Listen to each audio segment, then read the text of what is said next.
Assalamualaikum warahmatullahi wabarakatuh. Saya Ainur Faizia dengan NIM 120303009.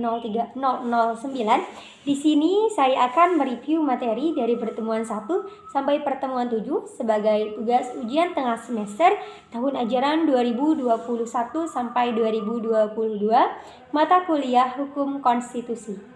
Baik, pada pertemuan 1 kita membahas tentang mata kuliah itu sendiri. Dan pada pertemuan kedua di sini membahas tentang konsep konstitusi. Apa sih konsep konstitusi itu? Jadi konsep konstitusi itu merupakan seperangkat kajian-kajian yang fokus pembahasannya itu pada suatu hal, yang membahas suatu hal, mulai dari isinya, kemudian dari objek sebagiannya, dan satu hal tersebut kemudian ada istilah berita tentang konsep. Nah, konstitusi adalah kajian terhadap satu kalimat konstitusi. Menurut pengertian C.F. Strong, konstitusionalisme Yunani kuno yaitu negara kota demokrasi, konstitusionalisme Romawi, monarki, republik, aristokrasi, dan konstitusionalisme abad pertengahan itu ada feudalisme, imperium, konstitusionalisme Renaissance, and Lieutenant despotism, konstitusionalisme modern atau nasional demokratis. Nah, sedangkan menurut K.C. Weir, konstitusi adalah keseluruhan sistem ketatanegaraan yang merupakan kumpulan peraturan yang membentuk dan mengatur pemerintahan dalam pemerintahan suatu negara. Hermann Heller berpendapat bahwa konstitusi lebih luas daripada undang-undang dasar. Konstitusi tidak hanya bersifat yuridis tetapi juga sosialis atau sosiologis dan politis. Menurutnya ada 3 pengertian konstitusi, yaitu yang pertama, ada konstitusi yang dilihat dalam arti politis dan sosiologis sebagai cerminan kehidupan sosial politik yang nyata dalam masyarakat. Yang kedua, ada konstitusi yang dilihat dalam arti yuridis sebagai suatu kesatuan keadaan hukum yang hidup dalam masyarakat. Yang ketiga, konstitusi yang tertulis dalam suatu naskah undang-undang dasar sebagai hukum yang tertinggi dan berlaku dalam suatu negara. Pengertian konstitusi di zaman Yunani kuno masih bersifat material. Artinya apa? Artinya itu belum diformalkan sebagaimana konstitusi zaman sekarang ini. Nah, menurut Aristoteles, misalnya membedakan antara konstitusi dengan hukum biasa berdasarkan adanya pengertian kata politeia dan nomoi. Apa sih politia itu? Jadi politia dapat diartikan sebagai konstitusi, sedangkan nomoi diartikan sebagai undang-undang biasa. Selanjutnya, pada pertemuan ketiga kita membahas tentang sejarah konstitusi. Baik. Konstitusionalisme adalah sebuah negara yang menggunakan atau melakukan salah satu, yaitu untuk membatasi kewenangan, kemudian untuk mengatur tentang pelaksanaan kekuasaan, mengarahkan dan menjamin kemerdekaan dan hak-hak kepada warga negaranya. Dalam artian untuk menjamin antara pemerintah dan juga yang memimpin. Kedudukan konstitusi ini dibagi menjadi 3 sesuai dengan tujuan dan isinya. Membatasi atau lembaga-lembaga kekuasaan, karena gagasan palsu ini lahir dari awalnya adalah sebagai bentuk ketidaksukaan masyarakat kepada pemerintah yang dianggap melakukan abuse of power sebagai pengatur kekuasaan agar tidak ada kewenangan dan tidak melanggar kepada batasan-batasan kekuasaan.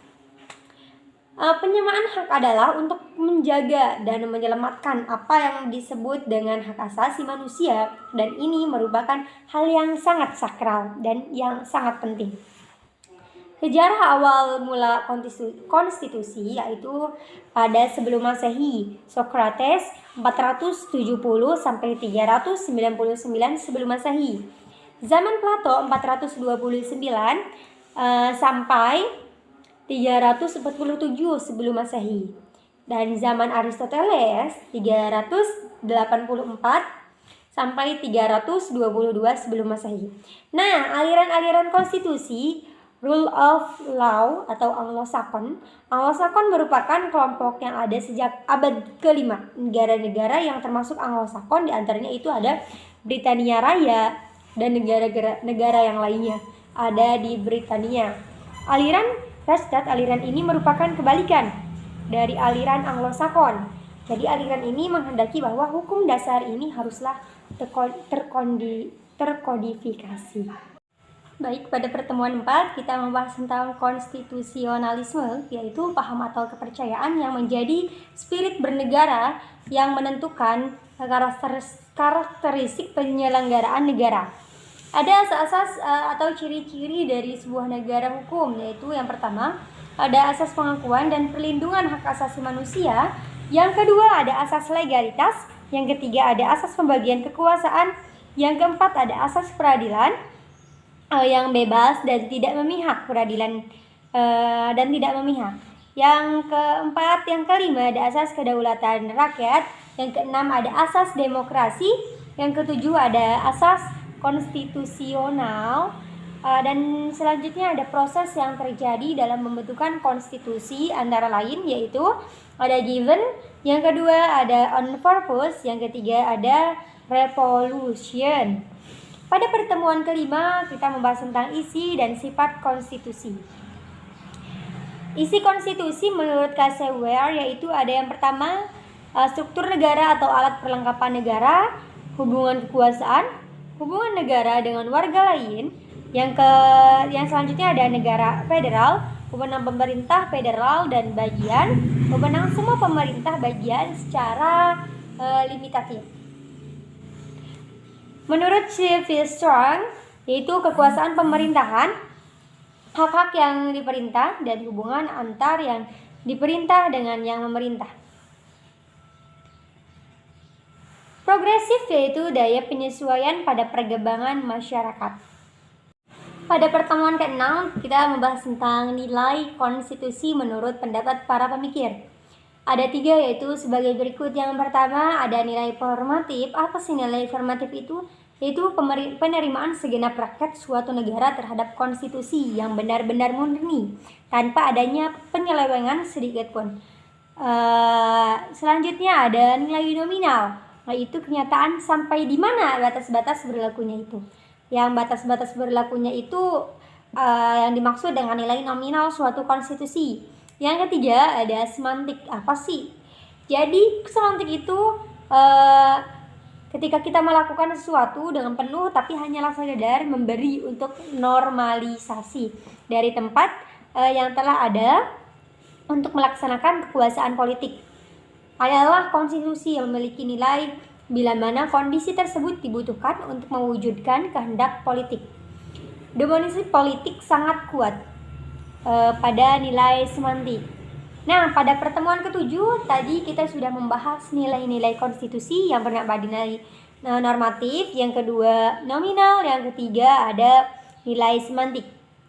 Nah, cara perubahan dalam konstitusi itu ada revolusi, perubahan dalam arti yang tetap, perubahan formal, keputusan hakim, kebiasaan konstitusi, dan yang faktor yang mendorong perubahan perkembangan peradaban atau revolusi industri, perkembangan iptek, perang, krisis ekonomi, negara kesejahteraan, pandangan masyarakat, amandemen formal.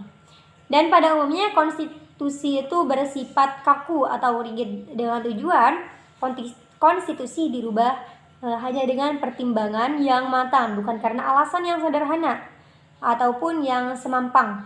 Rakyat harus diberi kesempatan mengungkapkan pandangan sebuah perubahan. Hal individu dan masyarakat harus tetap dilindungi. Nah, cara perubahan dan lembaga legislatifnya yaitu ada fixed quorum of members and qualified vote. Perubahan legislatif dan diikuti oleh pemilu. oleh rakyat melalui referendum, oleh sebagian negara bagian, oleh suatu badan kekuasaan, bentuk-bentuk perubahan. Selanjutnya ada quorum of members and qualified vote. Pengganti, perubahan amandemen, penambahan ketentuan, mengurangi ketentuan, dan mengubah ketentuan. Mungkin cukup sekian dari saya. Cukup sekian analisis dan review materi dari saya dari pertemuan 1 sampai pertemuan ke-7. Kurang lebihnya mohon maaf. Wassalamualaikum warahmatullahi wabarakatuh.